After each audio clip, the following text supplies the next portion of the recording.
பெங்களூர்ல பன்னர்கேட்டா national park போலான்னு நானும் எங்க ஃபேமிலியும் கிளம்பி வந்தாச்சுங்க. இங்கே ஜூ சஃபாரி ரொம்ப ஃபேமஸ்ன்னு சொன்னாங்க. ஸோ நாங்களும் வந்து ஜூ சஃபாரி போலான்னு சொல்லிட்டு டிக்கெட் கவுண்டருக்கு போயிட்டோம். 6 அடல்ட்டுக்கு ரூ. 2200 கேட்டாங்க. ஸோ ஜாஸ்தியா இருக்க மாரி தோணுச்சு. பட் உள்ளார போய் எக்ஸ்பீரியன்ஸ் பண்ணி பார்த்தோனே, பயங்கரமான வந்து ஃபீல குடுத்துச்சுங்க. ஸோ ஃபேமிலி எல்லாரும் இந்த மாரி ஒரு வேன்ல வந்து ஏறியாச்சு. இந்த வேன்ல வந்து புரொடெக்டடா இருக்கணும் அப்படிங்கிறதுக்காக வந்து இப்படி வச்சு கூட்டு போறாங்க. இங்க நாங்க மானு, கரடி, பைசன், யானை எல்லாமே ரொம்ப கிட்டவே பார்த்தோங்க. இந்த கரடியோட நகம்லாம் அதுவும் ரொம்ப ரொம்ப பெருசு பெருசா இருந்துச்சுங்க. எல்லா கரடியோட நகமுமே. அப்புறம் ஒரு லெப்பர்ட் வந்து என்ன ஆச்சுன்னு பார்த்தீங்கன்னா, இன்னொரு லெப்பர்ட வந்து அப்படியே எட்டு போட்டுச்சு. தன்னோட இனப்பெருக்கத்துக்காக. ஸோ இத பார்த்தாலே உங்களுக்கு தெரியும். இதை உடனே நான் கண்டுபிடிச்சுட்டேன். பட் நெறைய பேர் இத வந்து கண்டுபிடிக்கல. எங்க கூட சஃபாரில வந்தவங்க.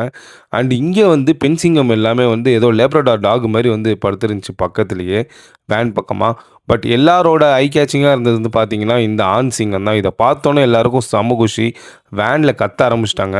அப்புறம் ஒரு புலி எங்கள பார்த்து முறைச்சுக்கிட்டே இருந்துச்சு. இன்னொரு புலி சோகமா வந்து படுத்திருந்துச்சு. இதோட எங்க வைல்ட் லைஃப் சஃபாரியும் வந்து முடிஞ்சுச்சு. ஜூக்கும் போனோம். அத பார்ட் 2 வீடியோல போடுறோம். பாய் பாய்.